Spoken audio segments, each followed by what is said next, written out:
Good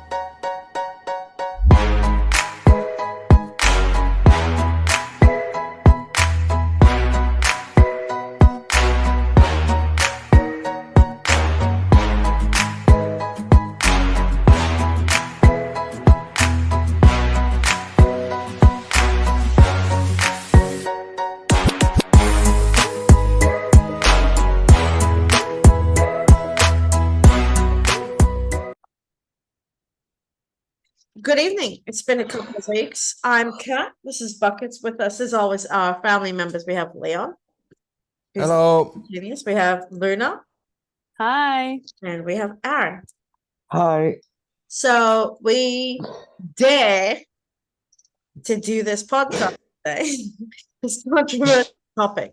Now, we want to say welcome to our new subscribers, current subscribers, and viewers. We would like you guys to subscribe, like, and comment. We have a controversial topic that may interest you guys to join us in the commentary section to let us know what you think. Now, tonight's topic is controversial. As we said, it's very thought-provoking. So we ask you to join us and pay very close attention. Tonight's topic is, who is Australia? And here's the question: have we lost our identity? So, does Australia have a lost identity due to the rise of, quote, multiculturalism in Australia? Does Australia have its real identity? And the first question we ask is, as England has been a parent to Australia due to the Commonwealth, are we like a rebellious child that protests against itself whenever we don't get our way? And I'll throw the ball to Luna. So the question was about our ties to England, correct? Not the first question, sorry. Yes. So do you want to read that again? Yeah, I'll read it again. So, as England has been a parent to Australia since the Commonwealth, since they've taken over, since Captain Cook's arrived at our shores, are we like a rebellious child that protests against itself whenever we don't get our way? So, yeah, would you say that? I would say that Australia, while we have our ties to England, I definitely believe that we're heading for that way of independence anyway, regardless of what racism or anything else is going on the side. I think that the country will head in a direction where it combines multiculturalism with the Aboriginal community, the multicultural, people that are here, all the different cultures. I think it's going to come to a point where we definitely will lose ties with England. We'll still remain allies, obviously, but it's like a teenager growing up. At some point, you have to let them go and develop on their own. And I believe that's the case here. Aaron? I think, I totally agree with Luna that sort of it depends really, like, because obviously that tie Australia had with England is like it's sort of still there kind of thing. But do you believe that England is a sort of we call it Mother England. So England's like a parent, she's mum to Australia. So we're the rebellious child. When we don't get away, we start kicking and screaming. Do you believe that to be the case? Yes, sort of. It's like, because what am I trying to say? I can't remember now. No, but do you think that? Oh, you could word it better, I guess. Okay, so basically what we're getting at is since your country or England, I should really say, is basically the head of the Commonwealth of Australia and of Canada, and many other Commonwealth nations. Do you believe that England is still the parent of Australia, or are we quickly, rapidly turning to a point where we don't need England anymore? Are we the rebellious child? Yeah, are we the rebellious child that feels that it doesn't actually need England anymore. Uh, See, like how I see it is that Commonwealths are basically they kind of pretend that uh they're independent when really they're not. mm, Canada pretends that it's independent when from the throne when really it's not. And every country that's been under a Commonwealth has always pretended that, or been run as if it's been completely independent when it's not really independent. And the one great thing that Queen Elizabeth actually did do was she allowed all Commonwealths to create their own laws, to have their own taxes, to have their own relationships, to actually say yes and no when it came to international treaties, and to actually be run as a separate Anthony. entities. And all we really had to do was allow the Queen and the royal family to visit occasionally, and they would support us. But and it was great. And that's all we had to. The only really crap thing about it was the fact that a lot of our money had to go towards the throne. But apart from that, they more or less left us alone. that's why we're asking you before we move on to Leon is, do you Yeah. think, what do you think? I think like because obviously England is under a new monarch, you know. I think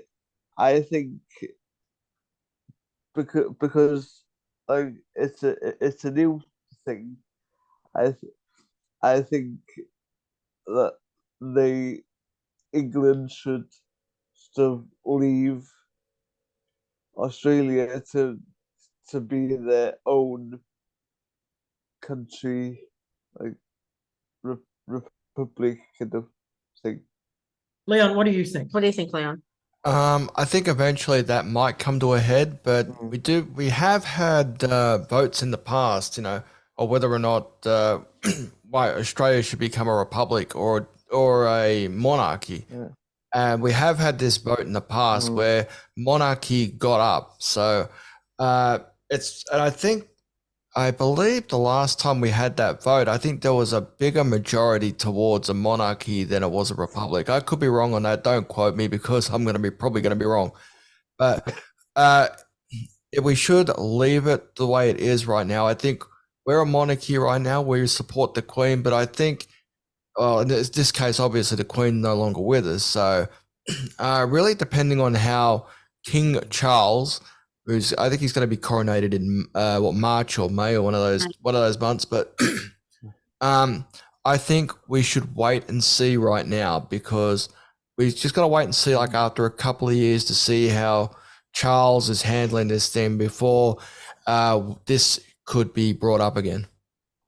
For me, I think I agree with Leon, and I agree with the fact that I think we should stay put as we are, because there is a saying that if it ain't broke, why fix it, or don't fix it? And currently the system that we're having isn't broken.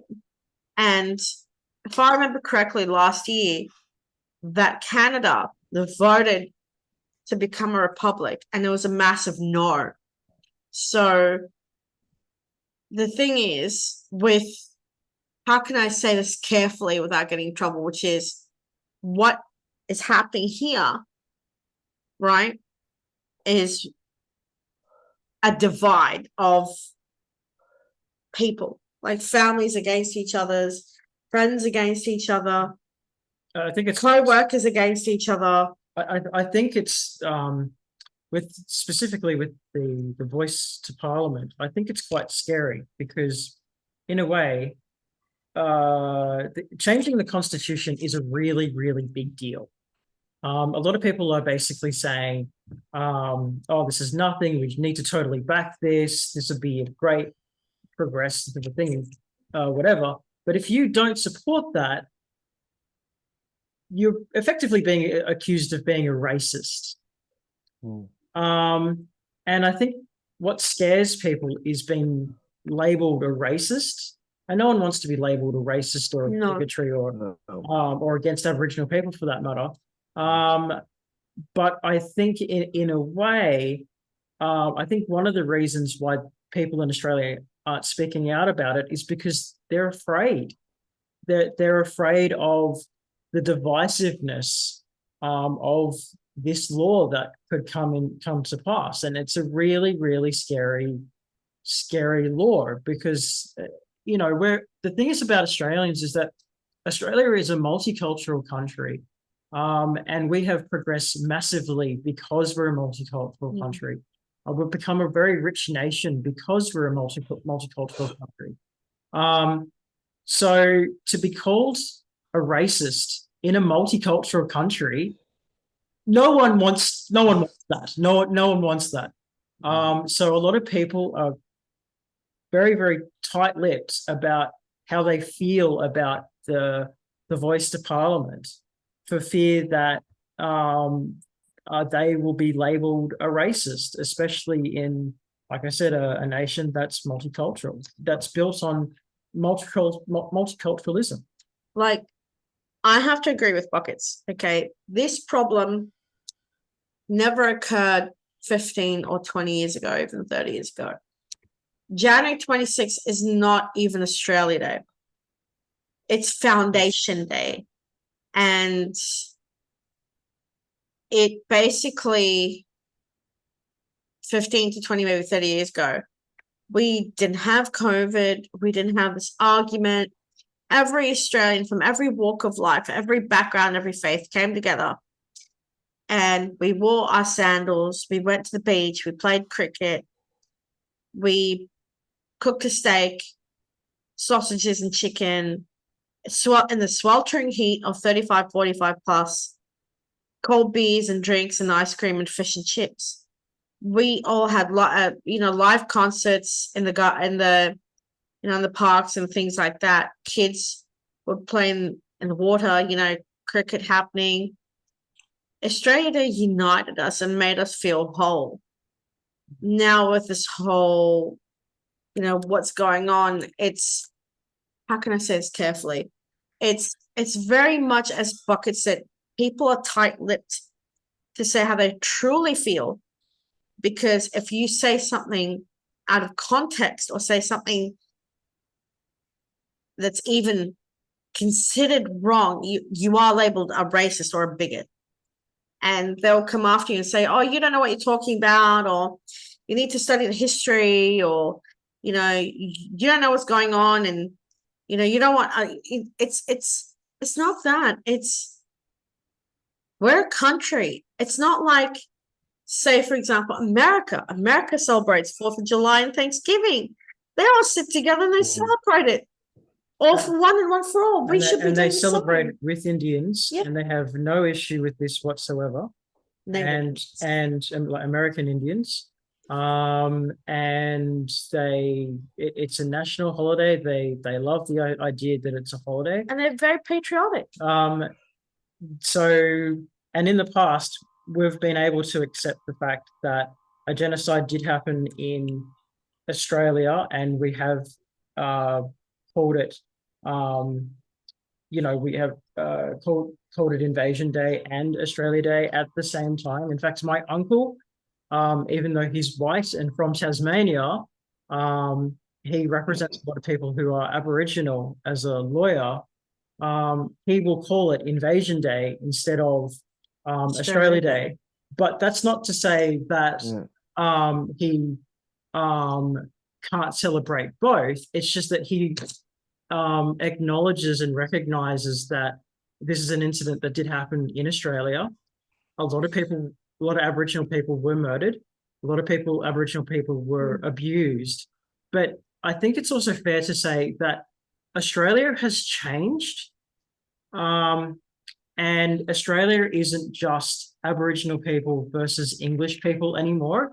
It's basically a melting pot of about 150 different cultures all in one country. and we basically take the best of every country, best of every country all over the world, and put it in one country.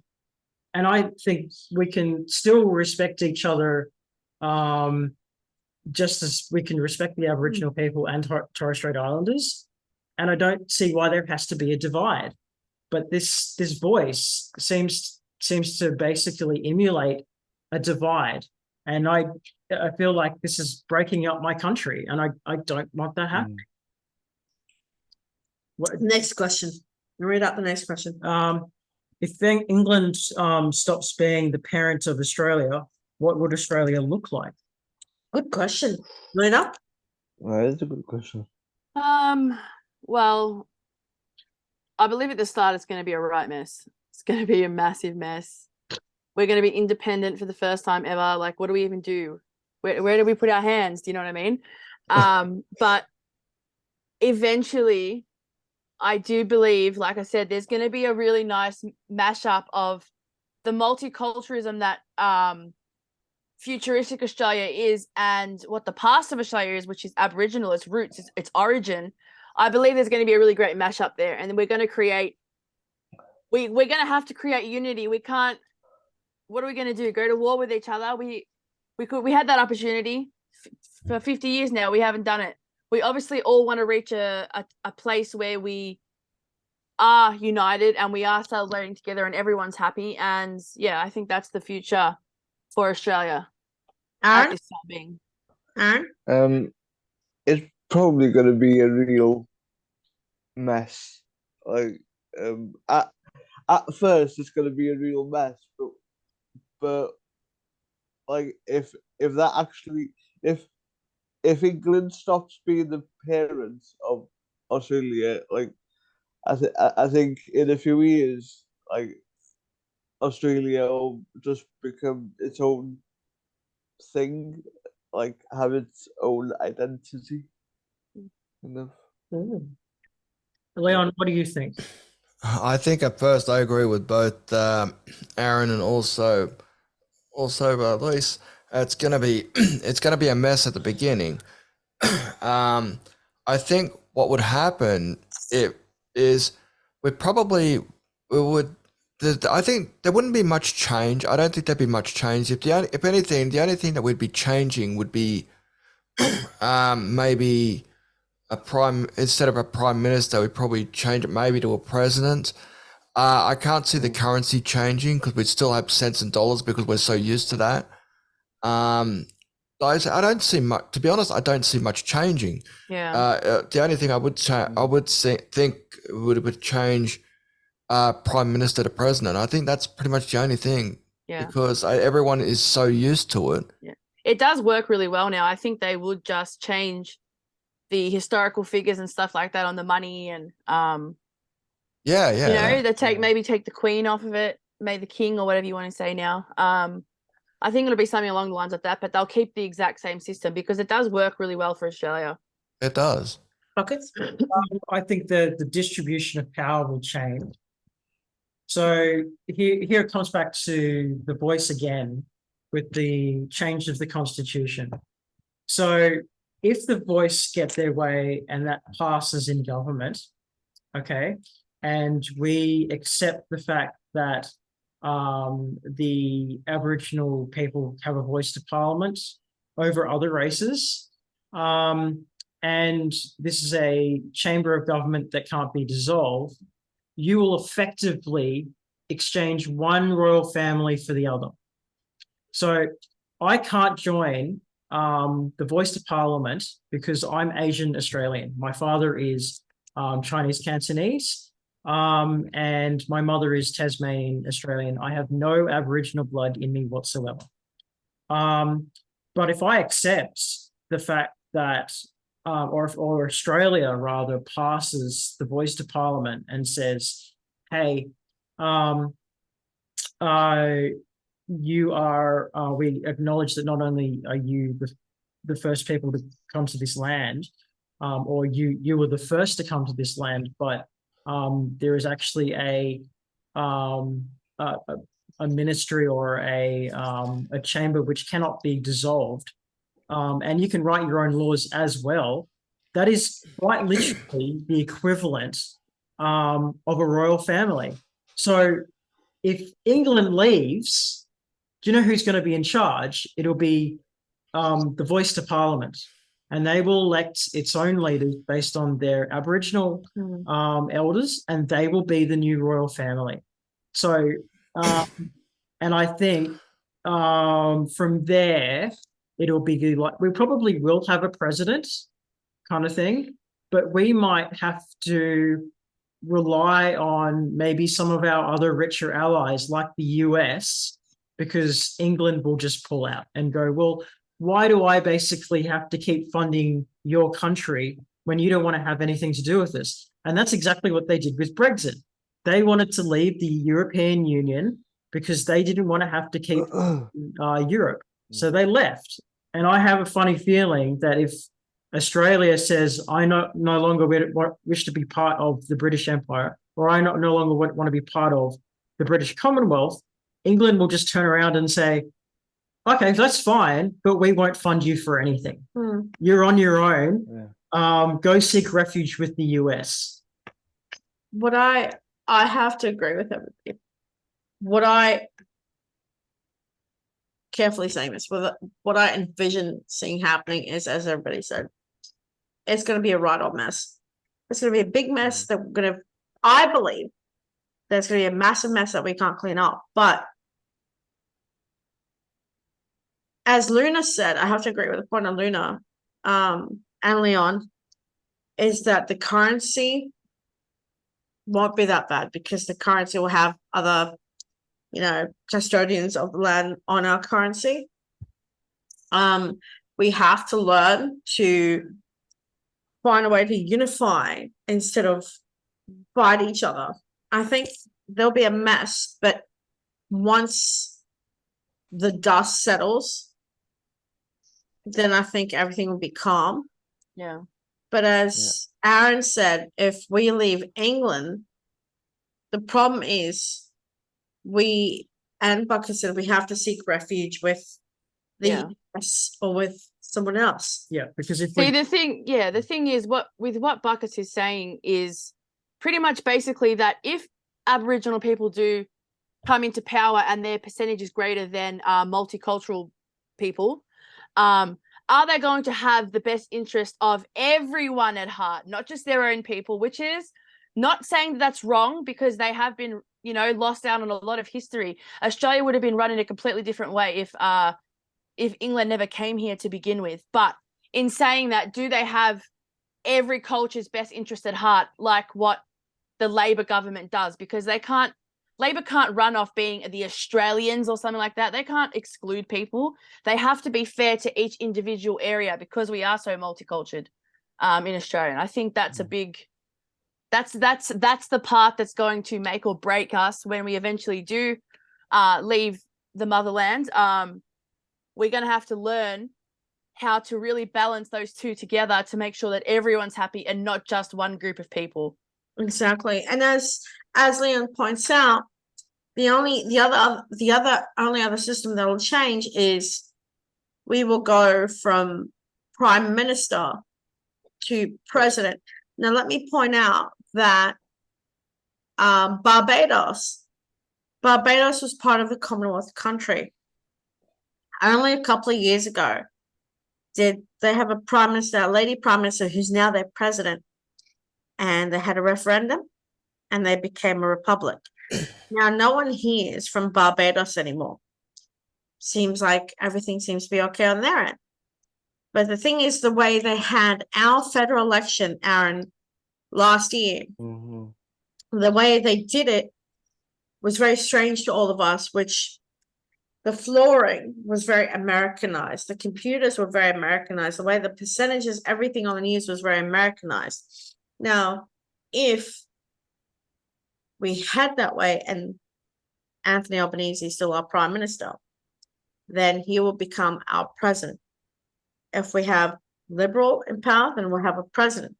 Whoever we have, it'll be done in the way that America does it. And that's every 3 to 4 years, if I'm not mistaken.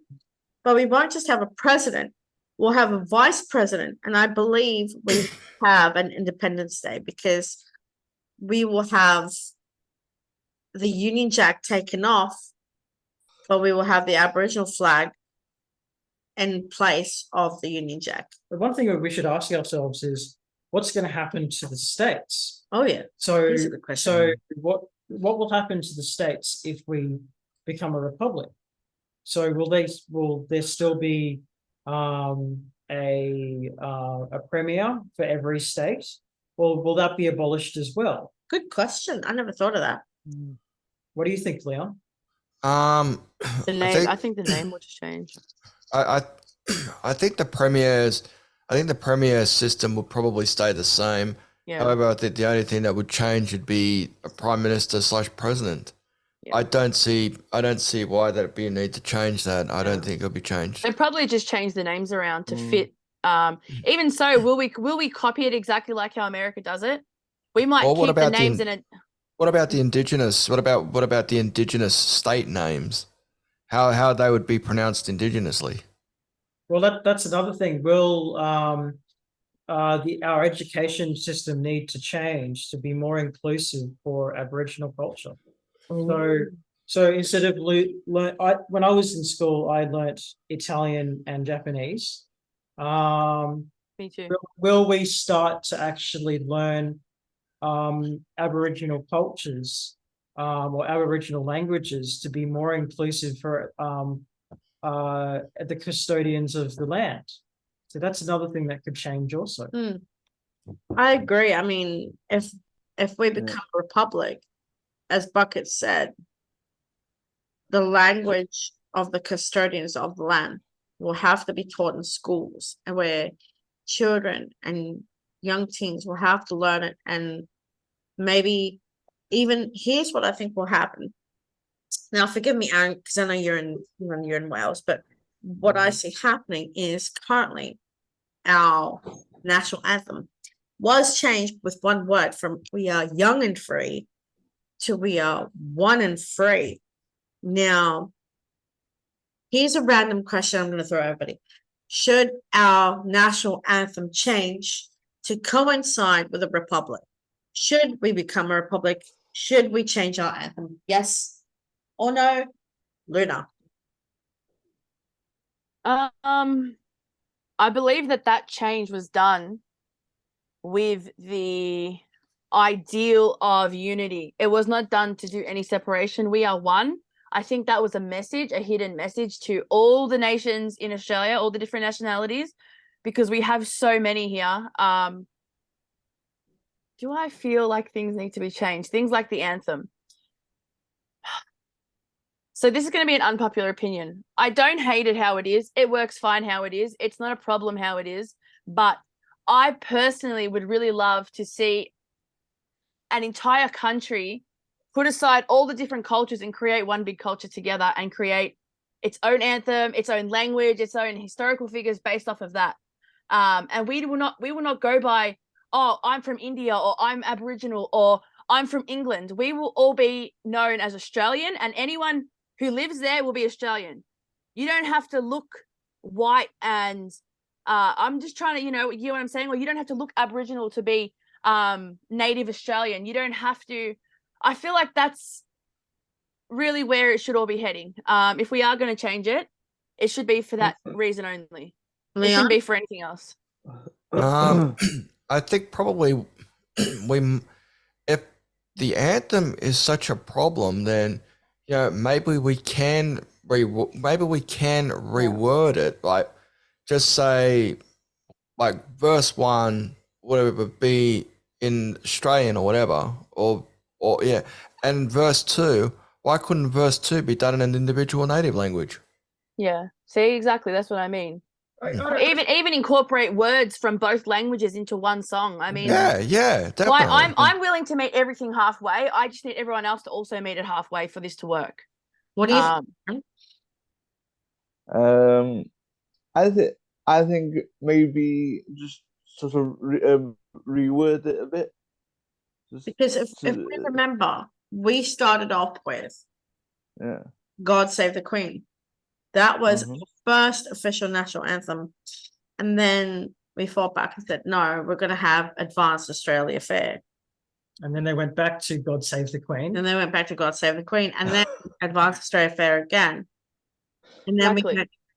we went from for we are young and free to one word, we are one and free. Next thing you know, you'll be singing "God Save the King." Mm, Well, this Yeah. is the thing, right? See, a lot of Australians have agreed that working class man is like the official Australian Jimmy anthem. Barnes. And I certainly agree that we should change it. Just change the lyrics a bit and just What about Great Southern Land? Can't we use Great Southern Land? That was an absolute corker. Well, what if it was instead of, you know, working class man, we change it to working class land. You know. Oh. Oh, we have She works hard for the money. All the trees come out. but do you know what? We also have, as he's recovering, we love you, Johnny Farnham. Johnny Farnham, You're the voice. Mr. Voice, Mr. The Voice. You He- see, why can't he write a song for us? I'm Well, sure we exactly. all love that. I come from the land down under. We all know That's that men one. at work. It's gonna We all work. know that one. Exactly. I know it is. I know. But I know what I you're saying. think- Well, mate. Well, let's hope if we change the national anthem, we don't change it to Sadie the cleaning lady. John Farnham hates that song. Oh, does he? Yes, he hated that one. Sheila, the cleaning lady. But you know what? You know what? John Farnham is actually British. Yeah, that's the other thing. He's actually Oh. British, and it's He's like born and raised in so. England. So if we're going to get someone to write the song, at least they have to be Australian because All right. See all of what our it is, anthems guys. are written by British people. Let's ask the next question. Read that out loud, please. Oh, Loud. number 3. Will there be 2 different types of Australian-based nationalities? So, There is already, one could argue. Oh. Australian and Australian Indigenous. Well, There's already 2. Exactly. yeah. So So we've answered that one. I think so, like the thing is, But yes, there will be a more I do believe Mm. that before the storm comes down, it has to get a bit more rough. Do you know what I mean? And there is going to be a much heavier separation due to one culture feeling left out. And obviously because of the history behind it, there's a justification there, but it's going to be a real hard time for us to get to that point where that doesn't exist anymore and it's all united. So yes, I do believe there'll be 2 very separated identities in Australia, one that represents people from overseas and one that represents Indigenous Australians. but you mentioned a really Mm. good point, which is one that represents the people from overseas and one that represents the people that were actually born here from Indigenous cultures. See, I was born here, right? I accept myself as Australian. I don't see Yep, as do I.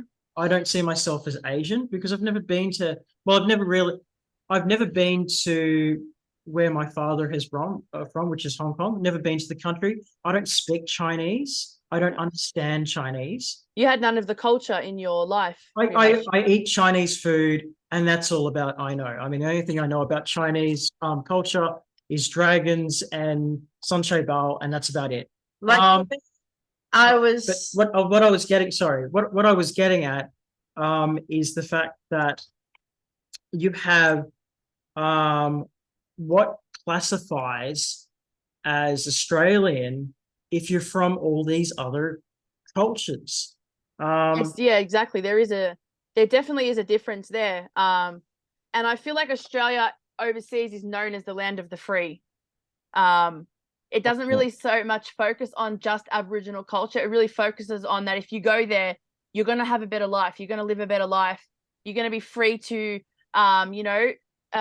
sacrifice, sorry. What's the word, guys? Religion. You're going to be free to worship. I was going to say sacrifice. That's so bad. You're free to worship who you want. You're free to do that in an open setting. You don't have to hide who you are from certain government members. You don't have to hide who you are from other people who live around you.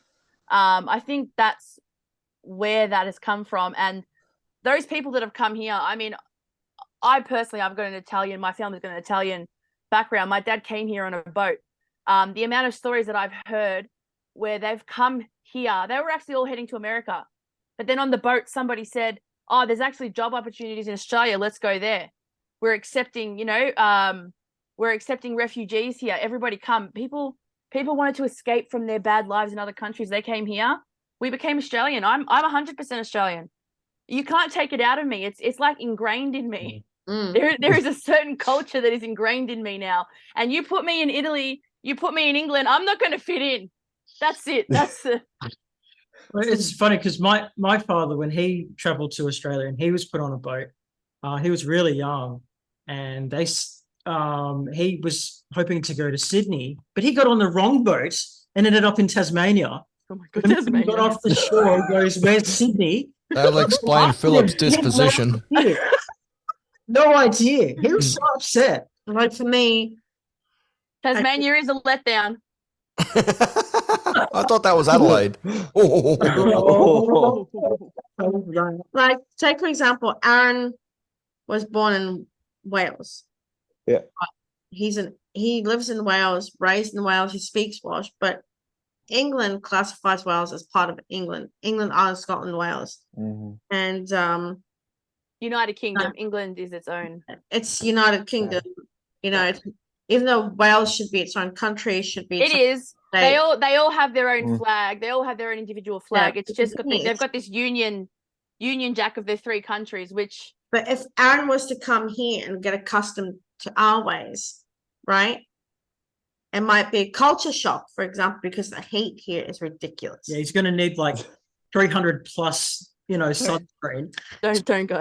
Whatever. Just do basic things like Yeah. your shopping. Can you imagine him during his What? first summer just melting away? Like, But the thing is, right, for me, I wasn't born here. I was born in the Middle East, but we didn't come here straight away. We came to New Zealand. And I'm a child, and I grew up in New Zealand.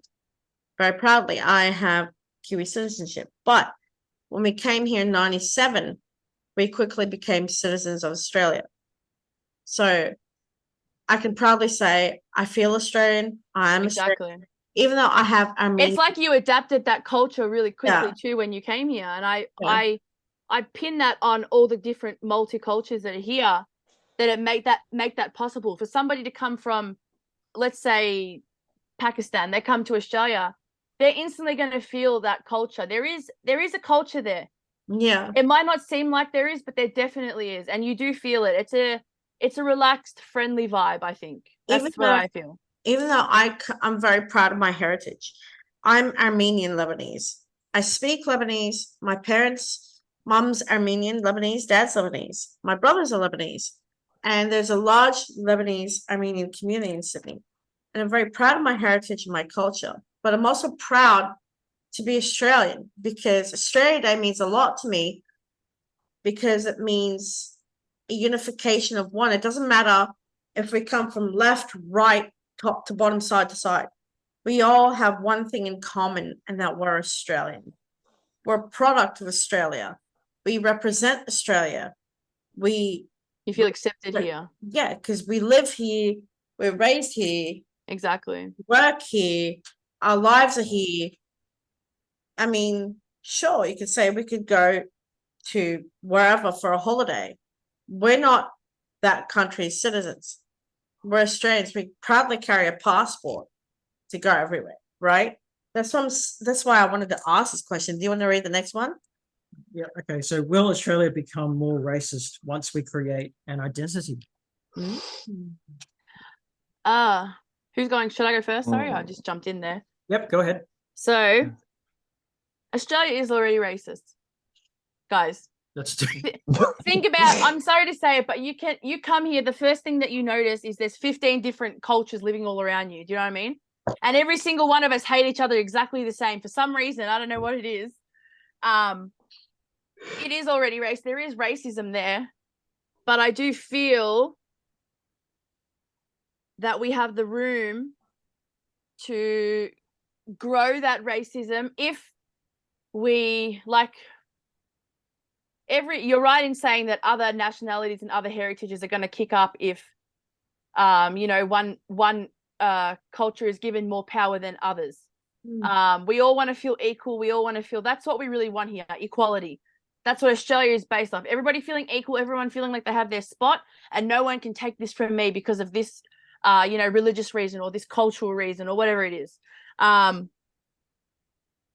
don't know if anyone else has noticed, but it has slowly been heating up online. The use of the word colonizers, the use of the word, what was the other word that you used before? Sorry, Leon? Invasion.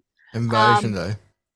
Those words have been used a lot more recently, and there is, I don't want to sound racist here at all, but I have noticed there is a minority of Aboriginal or Native folk that are really pushing to like hate white people altogether. They're gunning for their message, but what they're doing is racist, and that is creating more racism.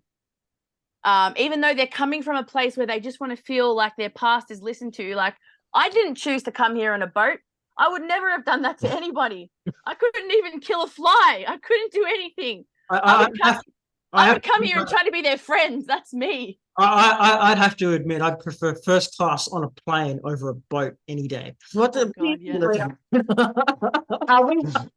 But yeah, I do feel like there is racism growing out of this place of wanting to find a solution, but they're not actually finding solutions. They're just complaining, and they're not actually finding a place to unify. That's the key issue here. You have to list the issue, then you have to list 4 or 5 different solutions that could possibly work, and allow the people to pick the solution that's best for all of them. I think that's the only way to create equality here. Leon? All right, so I definitely agree. There are what I like to call a lunatic left, who are just looking for a reason just to call it like what they believe it is. They're calling it Invasion Day. Like this is what I call a lunatic left, because that's what they are. They're not willing to look for a middle ground. They just want it's either my way or the highway, and they're not going to meet you in the middle. They're just going to say it's either my way or no way. And by the way, about Indigenous voices, do we really need an Indigenous voice? After all, we do have the following, and I'm going to read these out. We do have the Australian Indigenous Education Foundation, the Australian Institute of Aboriginal and Torres Strait Island Studios, the Australian Indigenous Minority Supplier Council, the Aboriginal Maternal and Infant Health Service. We also I did find this research out, by the way. The Aboriginal and Torres Strait Islander Commission, the Aboriginal and Torres Strait Islander Health Performance Framework, the Assembly of First Nations, the Australian Indigenous Health InfoNet. We also have the Centre for Aboriginal Economy Policy and Research, Closing the Gap Clearinghouse, the Conciliation and Arbitration Commission, which is also Indigenous, the Cooperative Research Centre for Aboriginal Health, the Cape York Institute, the Department of Family, Housing and Community Services and Indigenous Affairs, the Federal Council for Advancement of Aboriginals, the Federal Council of Advancement of Aboriginals and Torres Strait Islanders, the Healing Foundation, the Indigenous Advisory Council, the Indigenous Advancement Strategy, the Indigenous Community Governance Project, the Indigenous Education Strategy. It goes, this shit, and I kid you not, goes on and on. Do we really need the extra voice when we've got that? And that was only part 1 of 3 parts that I've got, right? So nobody tell me that we don't have a voice. You guys got all those voices. Freaking use one of them.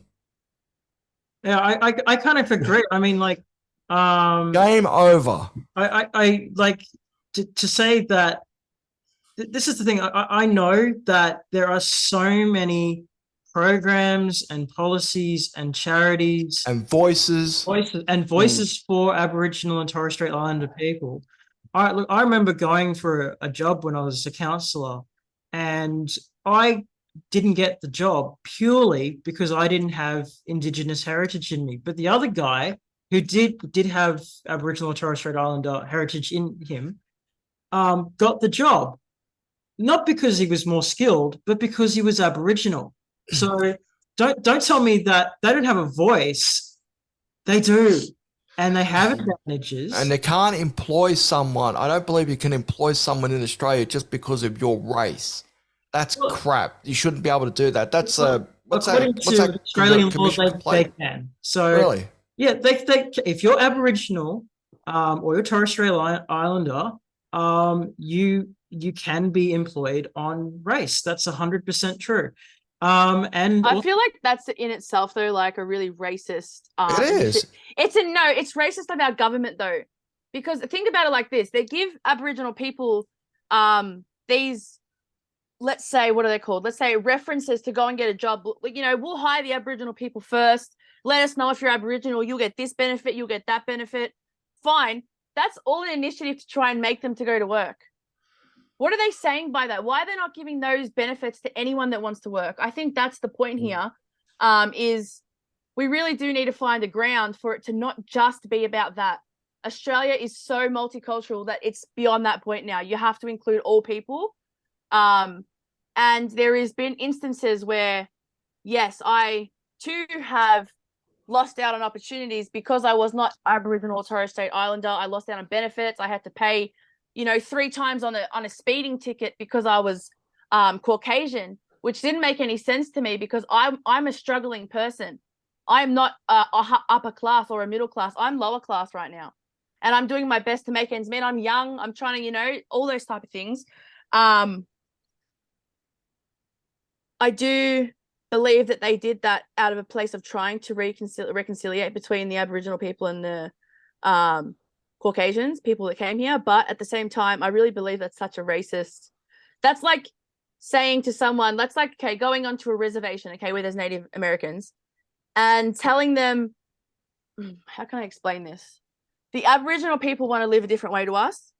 They will live that way for thousands of years before us. They do have a right to live that way. We don't go to Islamic countries and tell them to be Christian. Do you know what I mean? Why would we come here and force Aboriginal people to not live the way that they want?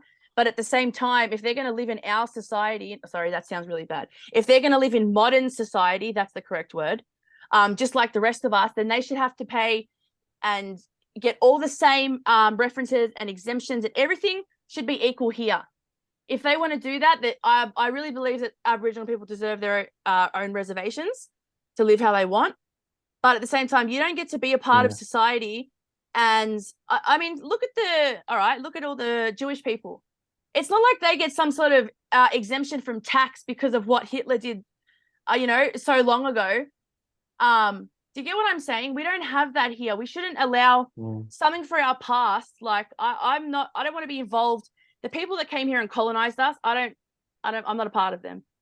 As much as what I'm born from them, I'm not a part of them because that's not in my being. That's not who I am. And I feel like if you're here, you join in with modern society. You don't try and segregate it into one thing. That's what's great about Australia, is that we have so many different different cultures, and we have the avenues to explore all the different options. But I feel like everyone should be equal. That's it. When the equality comes, the racism and everything will stop. Australia will definitely advance to a better place once all that stops. But it can't just be about one. It can't just be about white people. It can't just be about Aboriginals. Do you agree, Aaron? Well, how can I follow that? I was just thinking that. How's he going to follow that? How can I follow that? Well, we have a tightrope basically. You can, Sorry, guys. But it's like, what do you, Yeah. Aaron, like, what do you feel? Speak your truth. Like, what do you feel? I can't follow that. right, that's cool. Leon, follow what do you Did I say something bad? No. What was that? Yeah, I thought I started all that. I thought I started all that Yeah. rundown. think you I did. thought that started all that rundown I when you think cut you- me off because I think you was too did. busy writing them down. By the Right. way, Kat, when we end this, you can check your messages because I've actually posted you a copy of all that I was ramming through everybody's throats. I will. Do you want to read page 5? Yep. Well, we'll read that later because there's a lot there. There's a lot there. And I Yes. saw a report, by the way, today on dailymail.co.uk. In homeowner, this is a story, by the way, on dailymail.co.uk. Homeowners are urged to pay Indigenous Australia's weekly rent for living on their land in a new push on the eve of Australia Day, led by Clementine Ford and high-profile Green Senator Lydia Thorpe. Now, for if we were to pay rent on their land, they would owe us because of how much we have paid them over the hundreds of years. They would be owning us. Well, the way I kind of see it is that it isn't just one person's land. It's I mean, everybody's land. It's everyone's land. I don't see it as Now it is definitely. I do recognize that Aboriginal people were the original custodians of the land. I do recognize that. I have no issue same here. recognize that. I But agree. I don't agree with it just being Aboriginal land. And the reason why I don't believe it's just Aboriginal land is because it's been all the tradies that have come from, you know, all of Europe, like Lebanon, Greece, Italy, China, Japan. I mean, look, my people in China came to Ballarat to dig in the gold rush, and they had their own genocide where the Chinese would dig up all the gold clean within a week, and the white Australians would just watch them clean out the whole mines and then shoot them and then take all the gold to the Reserve Bank. So we had our own genocide in Australia that apparently like no one knows about, or it's not really recorded enough or not given enough press about, ironically. But Chinese people did come to Australia to mine for gold. So everyone around the world was coming to Australia to make Australia a really, really rich country. And I mean, like, I have to admit, this is a stereotype, but I know it's true. Asians love to gamble. You know, my father loved to gamble. He really did. And with the gambling comes the taxing, and with the taxing feeds the rest of the country and makes Australia a really, really wealthy country. Not to mention everything that you know, foreigners are purchasing, or even when they go, they might go to Alice Springs or something like that to see original Aboriginal architecture or paintings and stuff like that. But you know, all these migrants have come to Australia to get work, make Australia rich, make themselves rich, bring the money back home. But it's all of that amalgamation which has basically created a really wealthy, strong Australian society. And It's a part of history at this point, just as Mm. much as what everything else is. Those parts of history in Australia are also really important to, you know, the development of the country of how it is now. I remember in history class, they even taught us about the Chinese and the Japanese and whatever coming, you know, over on to come to the gold rush. That was a big part of the segment there. I remember it very well. And they introduced things like noodles here. They introduced a lot of different things, and there was a blend of all the different cultures. That's when it first started, I believe. We all came here for greater wealth. Exactly. It's actually kind of ironic because in Ballarat you get a lot of Chinese restaurants purely because there's a lot of Chinese migrants that basically came over to Ballarat because of the gold rush. Yeah. Well, the whole point I was kind of getting at is the fact that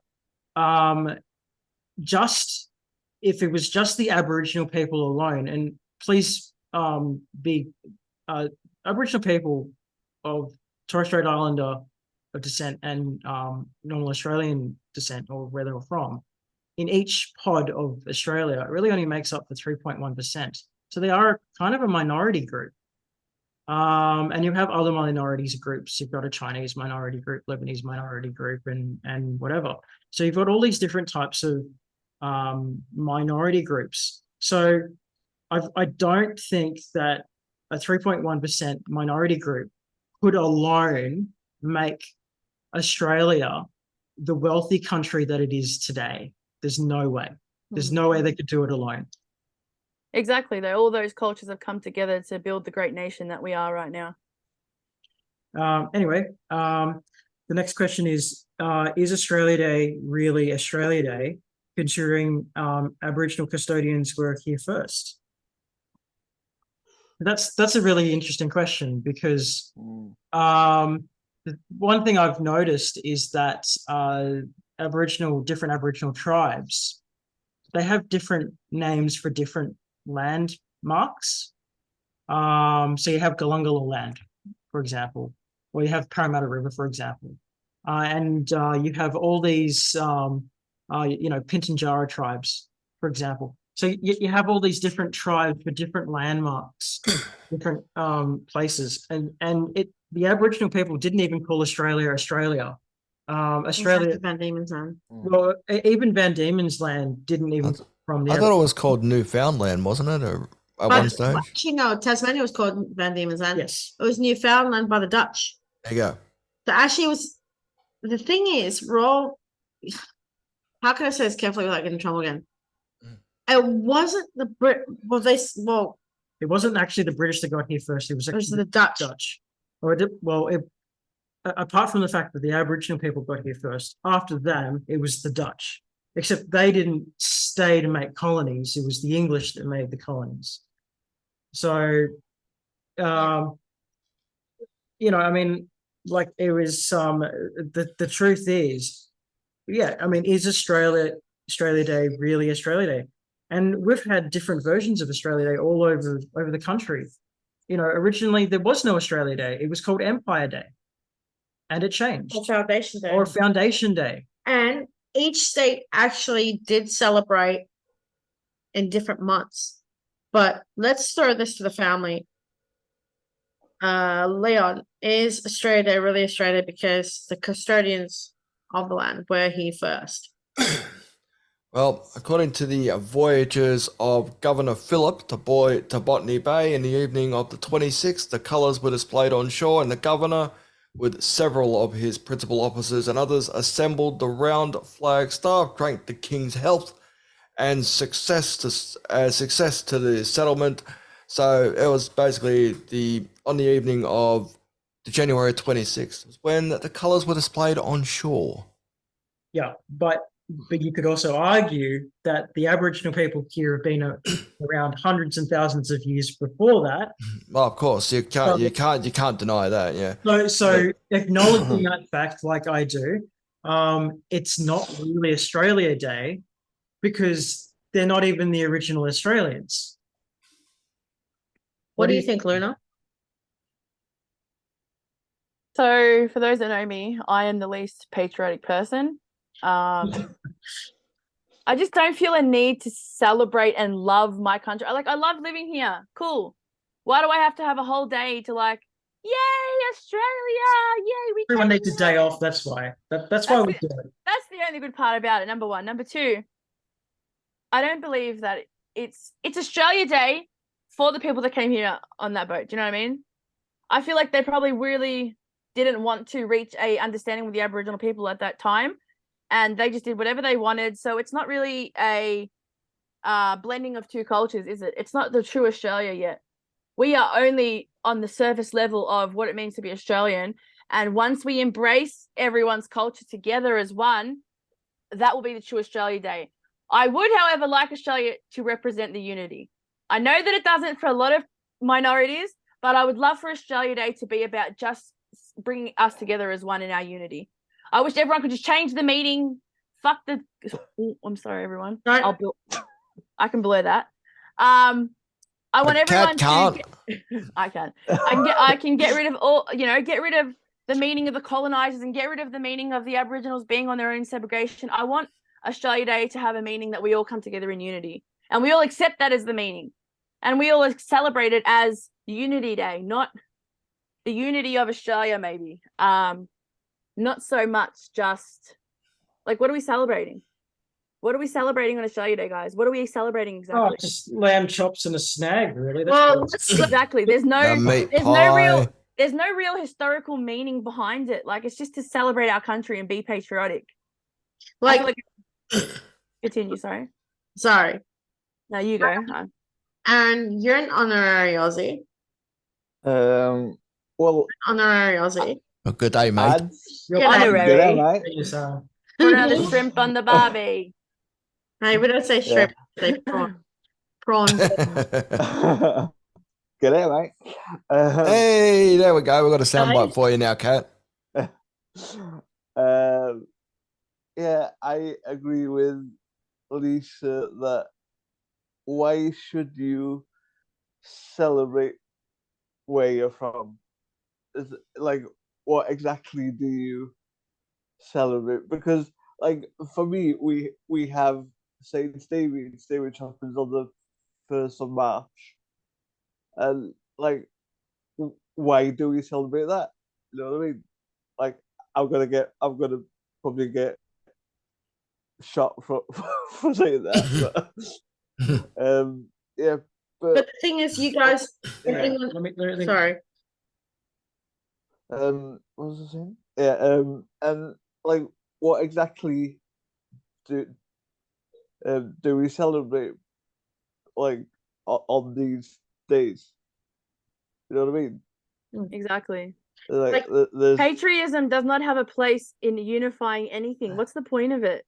Our country's greater than all the other Mm. countries. Let's celebrate. Like, why can't we actually celebrate something that, like, yeah, Unity Day, and it's the day where we all signed a peace treaty or something ridiculous and loving like that. That is something worth celebrating, I feel.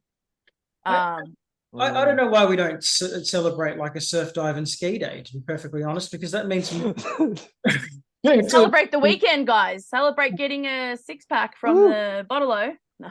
Yeah, celebrate a non-Foster's day. like I like I'm Watch Die Hard. like, I've always celebrated Australia Day.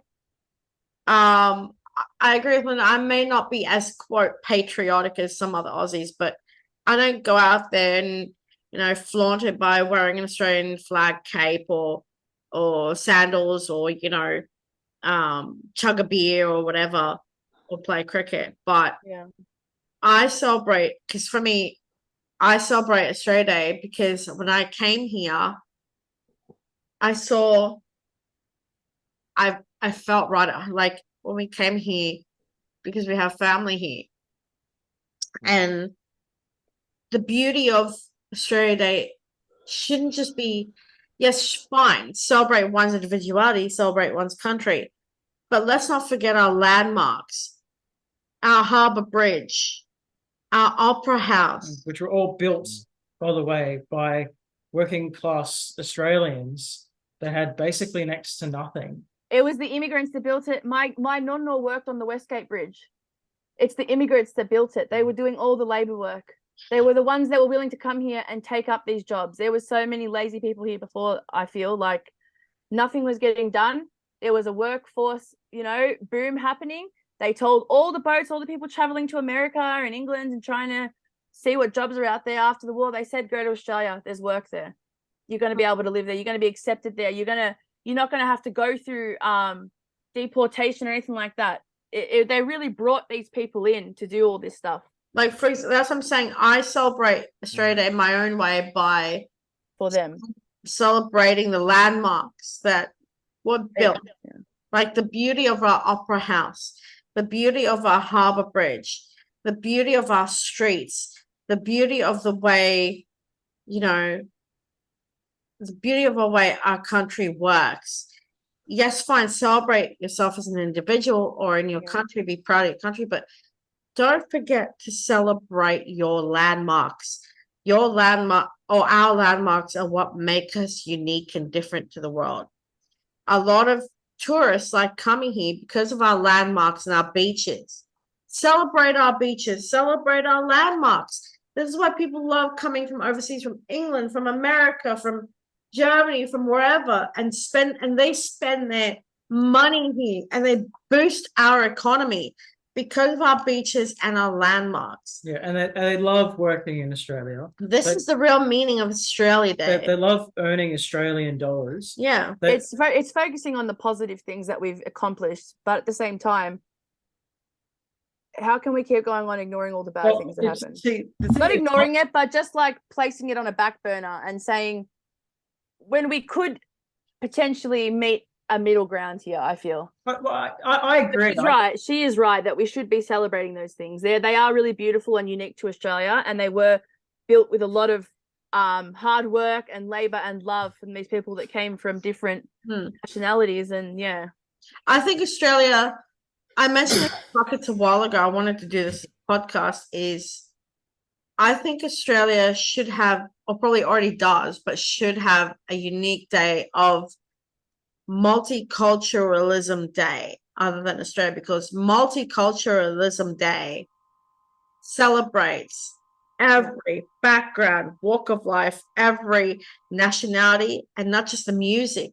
And the we used to have that in primary school. Actually, even in high school, we'd celebrate Multiculturalism Day, and then it didn't extend out into real life. It was just in the schools. Well, see, one thing that my cousin was telling me about as a joke, but it could potentially work if it was well constructed. Was we would have you know it would start with Invasion Day, right, on Monday, and then on Tuesday we could have Sorry Day, and then on Wednesday we could have Australia Day. Yes. And then on Thursday, Friday would just be a bonus, right? The Thursday and Friday. Get the whole week off. And then we'll get Craig David to sing the rest. But the next day is Johnny Farnham Day. But we could do it if we turned it into a 3-day holiday. Yeah. We don't celebrate, but we remind ourselves of the suffering that the Aboriginal people went through, and then we combined that with again, Sorry Day for the things that we did against the Aboriginal people, and then it was met with Australia Day. It would really just put it in a 3-day type package, and that's a really good deal, actually. I would remind us of why we're Australian. Why we're Australian, and that would pretty much cement us together instead of dividing us. Because I really feel that, to be honest, we can continuously say, the way I see it is it's like Christmas, right? Everyone knows that Christmas Day isn't on the 25th of December. It's been moved a few times, but we conveniently put it there because it's at the end of the year. I think we can celebrate Sorry Day and Invasion Day on other days. As long as it's consecutive, I don't see why we shouldn't be. As long as it's consecutive and inclusive, it would still work. But if you have them on the same day, there will be a conflict every time. And there's always been a conflict. It probably hasn't escalated to a full civil war because we're not America. But I wouldn't, if we just space it out, by 3 days, I think we can just get along just fine. Yeah. And I think the one thing Australia needs right now is unity. That's the one thing we need. Yep, I agree. Okay, so how about you read this one? I'll read this one. You Are we being fed information that we are forced to swallow because we are being told what we want to hear instead of what we should be hearing? Leon? Absolutely. We are. This is the era of selective information. Like, we get selective parts just to fit a narrative. So that's what's been going on lately, and it happens a lot in social media, especially in social media, which will say they cut, say, little words and stuff like that from someone saying either yes or no, right? Censoring. They can cut this part here and this part here and this part here to put in their own narrative, say it's against or whatever, for and against, or and some of it's just outright bull, quite frankly, bull ass. So we are, a lot of us are getting fed, misinformation. The word, I'm just trying to think of the word. We are. Well, that's it. I'll just stick with the basic. We are getting fed a lot of misinformation. There's the truth. There's the truth, and there's the That- truth. Yeah, exactly. That's it. I would describe that as propaganda. Yeah, that's the good word for propaganda. And I think We can't, and that's where it gets back to early. Sorry to interrupt, but that's where it gets back to. Like, we can't have an opinion, because if we have an opinion on this that doesn't fit theirs, we're racist. And I don't cop that from anybody on social media. If somebody says that to me on social media, I'm hitting them straight back. Did I say that? No, I didn't. So shut your mouth. You don't know what you're talking about. I really don't like being accused of being a racist when I'm not racist. Yeah. It just seems to be, in this day's age, everyone's go-to word when you want to dismiss someone's opinion. So there's an opinion that another person doesn't like, and the way that you bring down that person is to just say, you're a Nazi. Doesn't matter if you're German, doesn't matter if you basically haven't killed 1 million Jews, you're a Nazi. And I think that we shouldn't be encouraging this sort of behavior because it's morally wrong. You should not call someone a Nazi when they're not racist, but they're just sharing an opinion that you just don't disagree with. Sorry, that you disagree with or you agree with. But I don't like it when people insult you, call you a Nazi when you're not a Nazi, but they're shaming you almost, and it's like they're picking on you like vultures. And then in social media, and it's pretty much famous for picking up the worst trolls in the world, and they'll just keep coming after you like bullies. That's why I call Twitter the toilet of social media, because that's what it basically is these days. You can't have an opinion, you're a racist, or you see this stuff and you just wonder yourself, why? It's going to get to a point where social media is going to become such a toilet. You just don't want to be doing anything on social media. Social media is going to eat itself. People are just throwing the word around these days. It's like the word cultural appropriation. You'll see one white girl with braids. Everyone's on there. Cultural appropriator. They don't even know what cultural appropriation means. It's like she's wearing the braids to mock them or something. Do you know what I mean?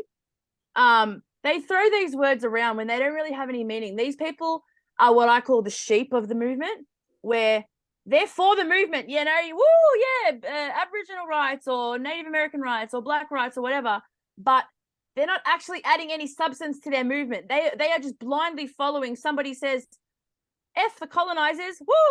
Let's start calling them colonizers. Everyone start using that word. They're not actually using that word in any reference to their own opinions or referendum in their own minds. Do you know what I mean? They are literally going off by what how can I explain this? I feel like minorities and cultures and bringing them together is a dangerous move sometimes, because people will so blindly follow. Like, for instance, Australians are going to follow what other Australians are doing just because they're Australian. It might be that they're doing wrong, but they're going to follow it anyway. I feel like that's a very big part of that whole throwing that word around or being censored now, is because people are just throwing it around, and it is really ruining people's minds. Without hearing you out, they've already judged you. Exactly. Without hearing you out. That is what, from the question that we were referencing before, that is the racism that's being created now. They might want to say that we're the racist, but in reality, they're being racist. Yes. And they don't realize it. And it's not got to do based on anything with my color, their color. It's all got to do based on history. They are judging me based on the history, just like I wouldn't want to judge them based on history. I don't want them to judge me based on our history. We were all, all of our ancestors were back then. And I feel like they all did the wrong thing.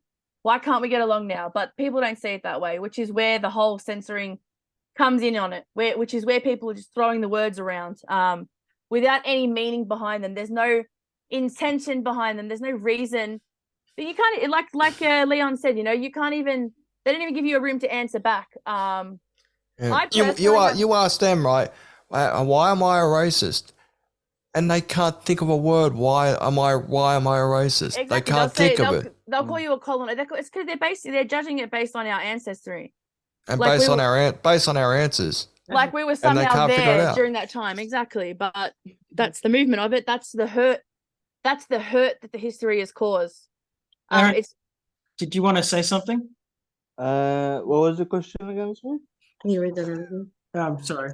Are we being fed information that we are forced to swallow because we are being told what we want to hear instead of what we should be hearing? I think they're telling you what they think you want to hear, basically.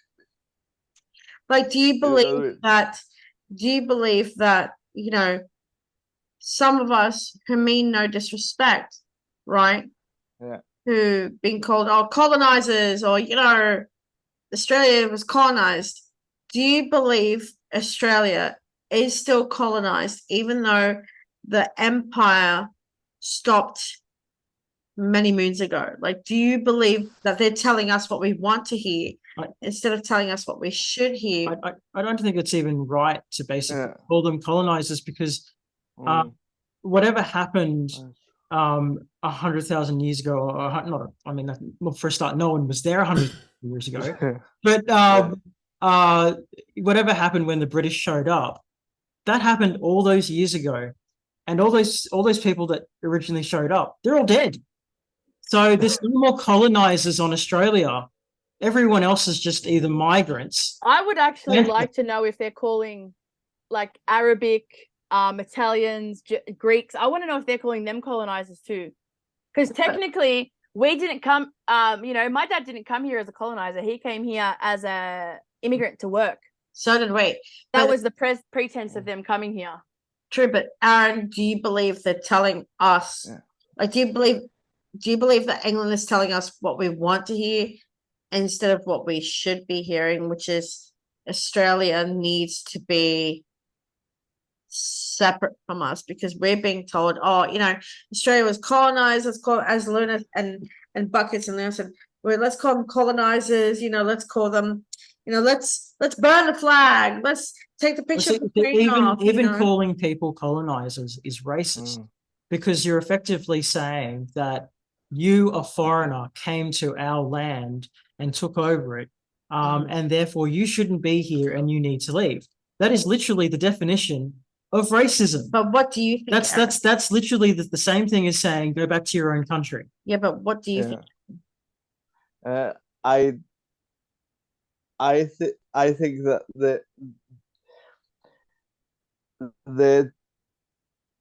they're telling you what they think you want to hear, basically, not what you should be hearing. Which is the truth. Yeah. I think it's Mhm. it's so I think it's really I think sometimes a lot of media platforms they tell you, depends on where you get the source from, is also very skewed. For example, I noticed Fox News when I was watching the original Trump election when he won for the first time. So Trump was, when he lost, I should say, not when he won, when he was losing. So when Trump was Right. actually losing, it was Trump that basically, it was Fox that actually had Trump's real numbers of losing. But CNN and all the other channels was just repeating garbage and refused to upgrade the vote. Update. Yeah, they just refused to update. And they were saying all these things. Meanwhile, Fox was basically saying, yes, this is the real numbers, but is it really fair? And I noticed that, and I just wish that Fox could just combine with CNN and just basically have the same opinion, and not just have an annoying opinion of, oh yeah, we're losing, but is this really right? As opposed to, oh yeah, this is how it's supposed to be, but this isn't the real numbers. But here's the next question. Are young Australians can't even read my own handwriting. A young Australians being denied a voice when they are statistically smarter and more mature than their own parents. Mm. Are young people being denied a voice when they are statistically smarter and more mature than their own parents? You're I- talking about ageism, am I correct? Yeah. So would It's another big issue in Australia, I have to admit. would you allow a 16 or 17-year-old to vote as opposed to just an 18-year-old? Because if you look at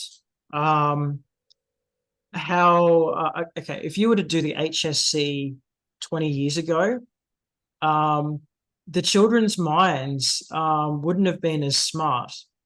Like the top scoring kid doing the HSC wouldn't have been as smart as they are now. Children today are learning at a really rapid pace, really rapid, usually smarter than their own parents. That's I just believe that's how evolution works. Of course, you know, in my children are going to be smarter than me, and I'm smarter than my parents. We're taught different things in school. We're learning more history than what they learned. We're learning more complex math than what they did. We're learning more complicated grammar and English than what they did. So yeah, I definitely feel there is a big problem in Australia with ageism where we do not listen to our youth, and that I feel like that is what's responsible for that is the partying lifestyle that comes along with being 18. And in Australia, it's not really talked about. Like, you know, you don't really think about it. They don't teach you in high school to not drink in excess. They don't teach you to drink responsibly. They just say don't drink. They don't really give you any process information there where there's, you know, actual history behind it. Oh, if you drink too much, you're gonna have a hangover. Hangovers every day are really bad for your body. But like there's nothing like that. There's no statistics like that. But that is the downfall of the youth right there. A large majority of our youth goes living on like that, especially after 18, that party. I'm 18 now, I can go clubbing, I can do this, I can stay out to 4 a.m. type of lifestyle. That's very popular with today's youth, which hinders them in having that vote. But then you have those really smart individuals, you know, that really put in their effort, and they are the future of Australia. And I believe that the ones that are right for it do offer their voice. Let's not forget that you have to register for voting in Australia. So you have to have some sort of interest in it before you even register your name. Your name doesn't just automatically go on a list when you turn 18. You have to register. So in saying that, you're correct in saying that the age, you know, the youth don't really have a voice.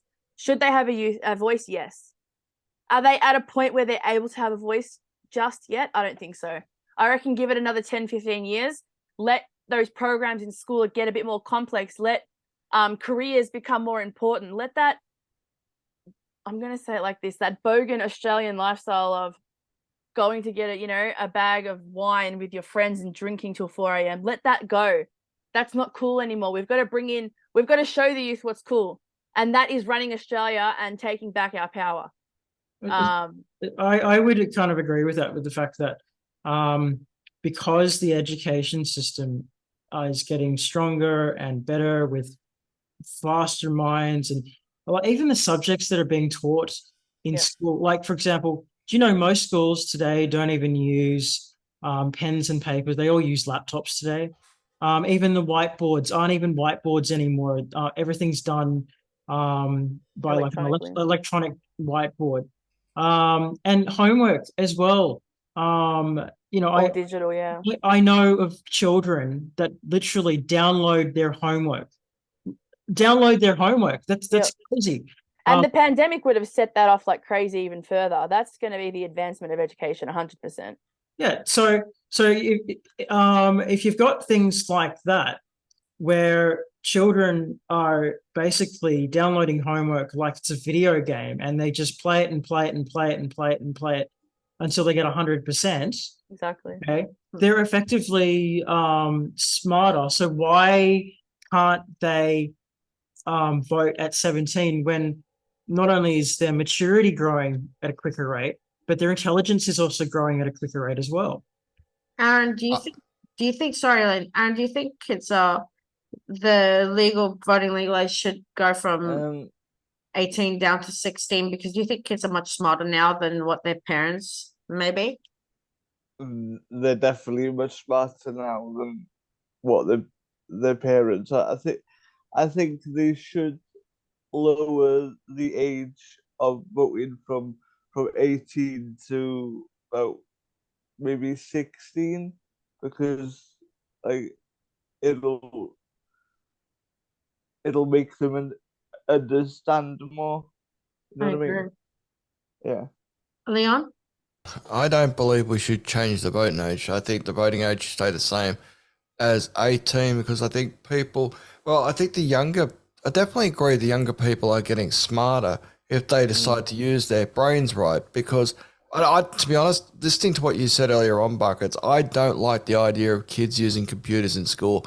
I want to see them go back to the old pen and paper, or pencil and paper, or pen and paper, because that way they're not taking their computers back home and cheating.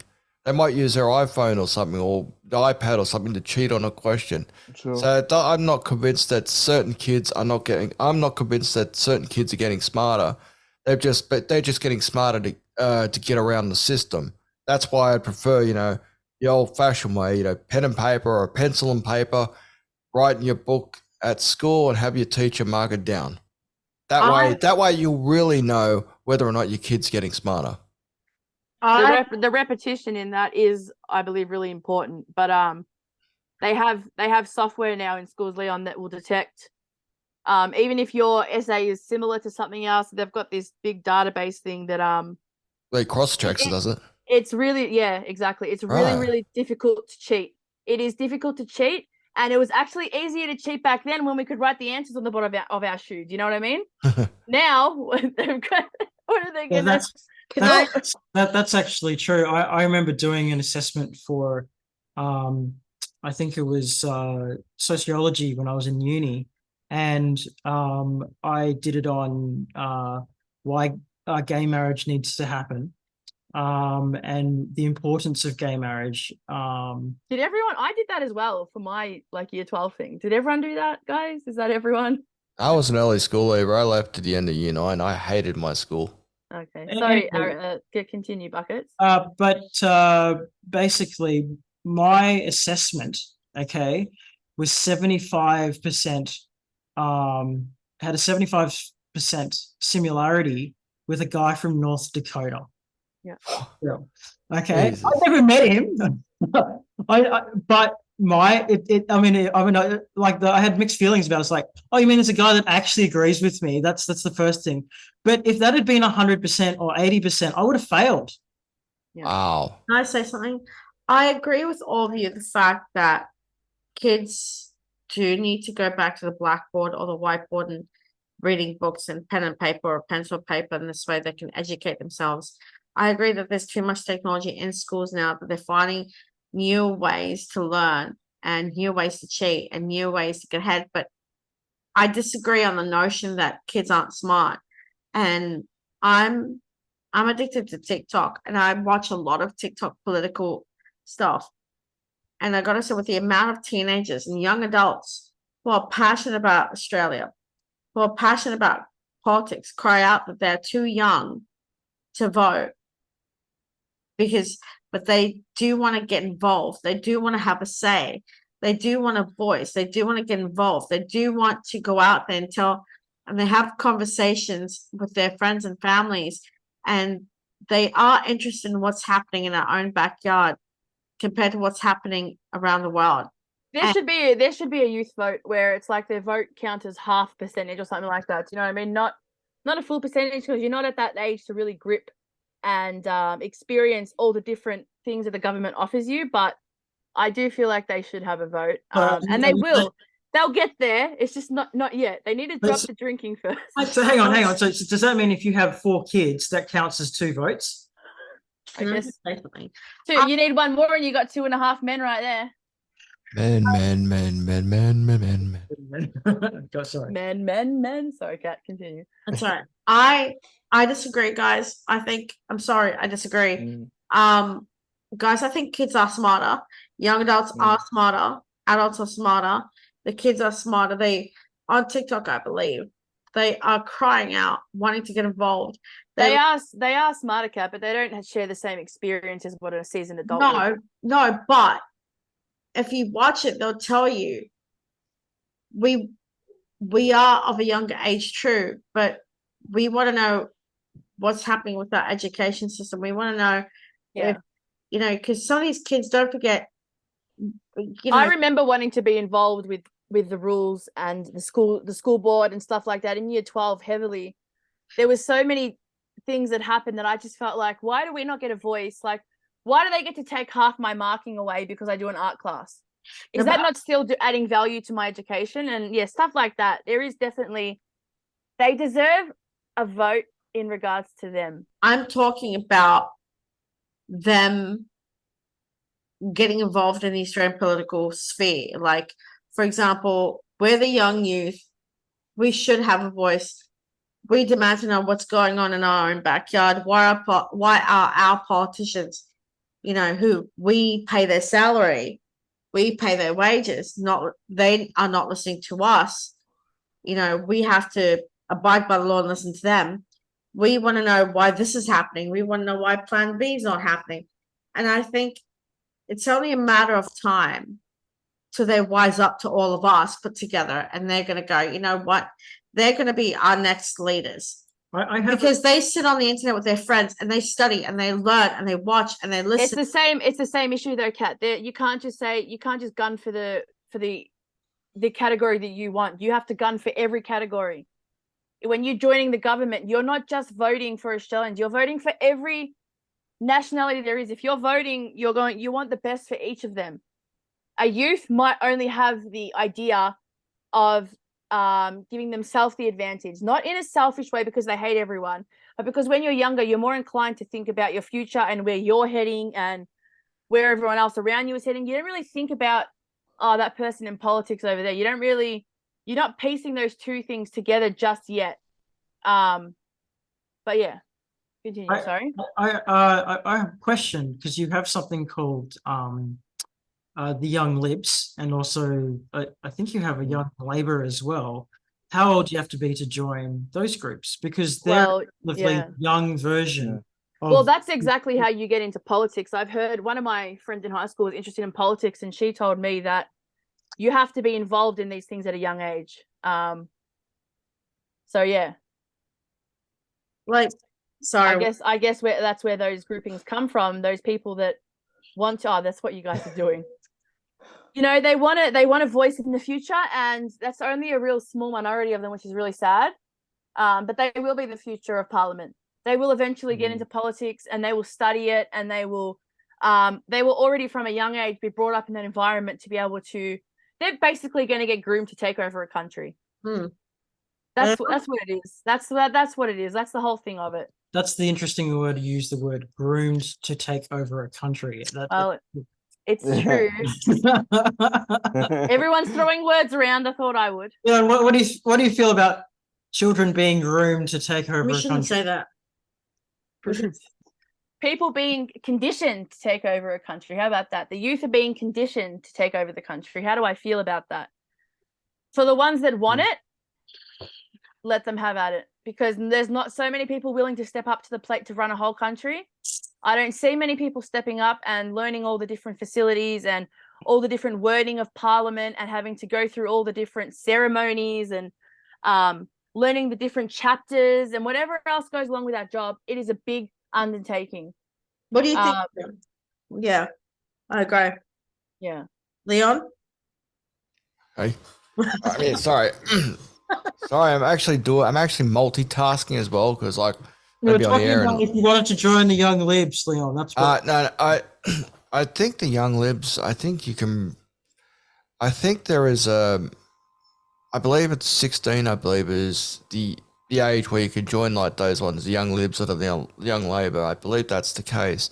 But the problem is they're already one way not. I go back to an earlier issue. Is they're locked in their way, right? They won't go for a common ground. They'll either stay left or they'll stay right. That's And that's because what they haven't that's what. experienced it yet. yeah, They that- haven't they haven't given that opportunity to experience both sides yet. They're still so Yeah. young. Yeah, they're already locked into one side. They Yeah. don't listen to both sides of the argument. They're already one way or another way. When you get older, you start to understand, both and come to a Middle. middle ground. Yeah, I That's agree with that. that's why I think the young libs and young libs and young Labor don't work, because they're already one way or another. Finally, last They're biased, is what you're saying. Yeah, they're biased, they're racist, whichever way you want. last question. Here we go, guys. Who is Australia? And who are we really? Are we losing our identity? Will we lose our identity? Who is Australia? Well, there are certain cultural aspects that we do have as Australians that no other nation has. Yeah. And one of those is mateship. But specifically also barbecues in the park. See, a lot of cultures, they have picnics. The English have picnics and stuff like that. But barbecues in the park, where we don't pay anything just to get proper hot plates and all of that, that's a very Australian thing to do, and I think that's part of our culture. But probably more so is our mateship to help the downtrodden. But that could all change. That could all very much change if we develop a more identity, if it's a singular identity. So if you look at France, for example, France specifies what exactly it means to be French, and what makes you not French. And it doesn't actually matter if you were actually born in France. What matters is who the persona that they want to identify as French. For example, there were Muslims that were basically born in France, who the French government didn't recognize as French purely because they were Muslim. And so one of the things that they did was they made a law that said they would have to tear down religious relics. So to take down anything that was regarded as Muslim. The problem with that law is because they didn't say specifically Muslim, they also had to take down Christian relics as well. So they would just pop those off churches as well. So I think they had to abolish it for that reason. So even things like diets, things that French people like doing, buildings that French people like doing, clothes that they wear are even considered French, right? The question is, will Australia get to a point where we create this identity where this is Australian, and if it isn't Australian, it's un-Australian, and it's A, B, C, D, E. What do you think? Leon? Look, I am Australian, right? Because I was born in Australia, so I'm gonna be Australian, That was the question. Who are we? I am Australian.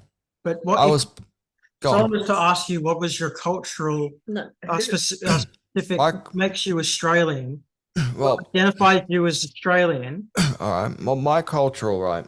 Okay, so my mum's mum and dad, my mum's mum, basically my nan and pop, they were both born in the UK. They were both born in Hull. There you go. So that makes me, by default, part British. And parts of my dad's family were born in the United States. So I'm technically 1/3 Australian, 1/3 British, and 1/3 American. But I choose to live my life Australian. Very good. And- Lona? So the question was, Who is Wait, Australia and who who is are really? so who is Australia? who Australia, are we? yeah, okay. Australia is a country of opportunity. We are very young. We don't have our roots in the ground just of yet. I feel like we're still building our country. They're still inviting people from all different heritages and cultures to come here and build their future. And that is who Australia is right now.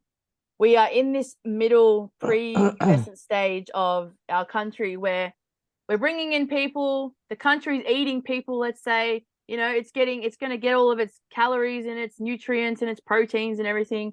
And once that happens, we're going to become a country of, like what I said before, there's not going to be a culture based on everyone's individual countries that they come from. It's going to be all of our cultures combined to make this one giant super culture, and that's going to be known as Australian. That is the future of Australia.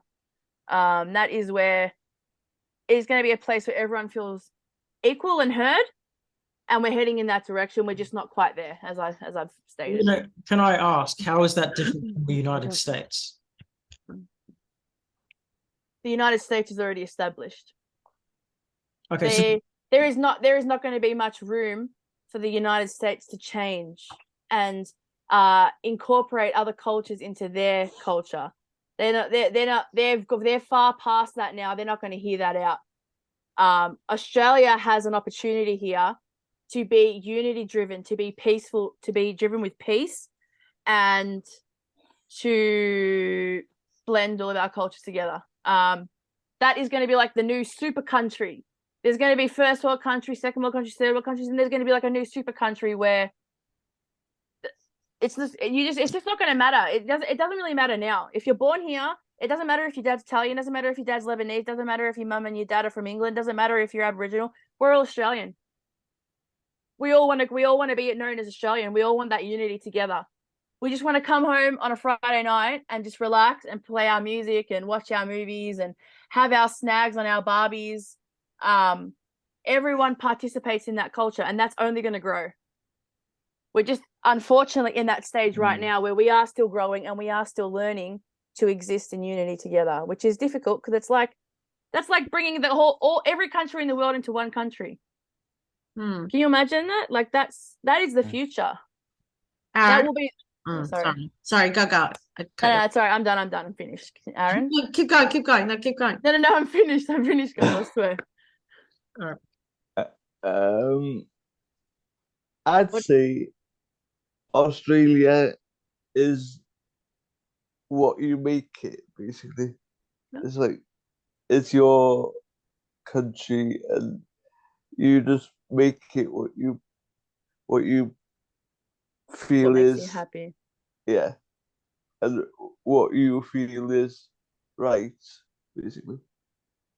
See, to finish this off, I come from an Armenian Lebanese household, but I identify as Australian.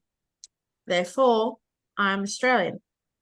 I live in Australia, and I'm part of Australian Cultural Society. And Philip, half Chinese, half Australian. He's Australian, born and bred. Makes him Australian. So all I can say is, as Aaron is an honorary Australian, right? Even though he doesn't live in Australia, he's an honorary Australian. Good night, mate. There you go. I am. You are. oh, no. God, don't sing that song. We are Australian. I already We did that are line. one. Guys, I've got a really good trick. If you want to say "G'day, mate" in an Australian accent, you say "Good eye, mate." Good eye, mate. Good night, mate. I can Anyway. barely open my eyes at the best of them. Anyways. How do you say a meat pie and sauce?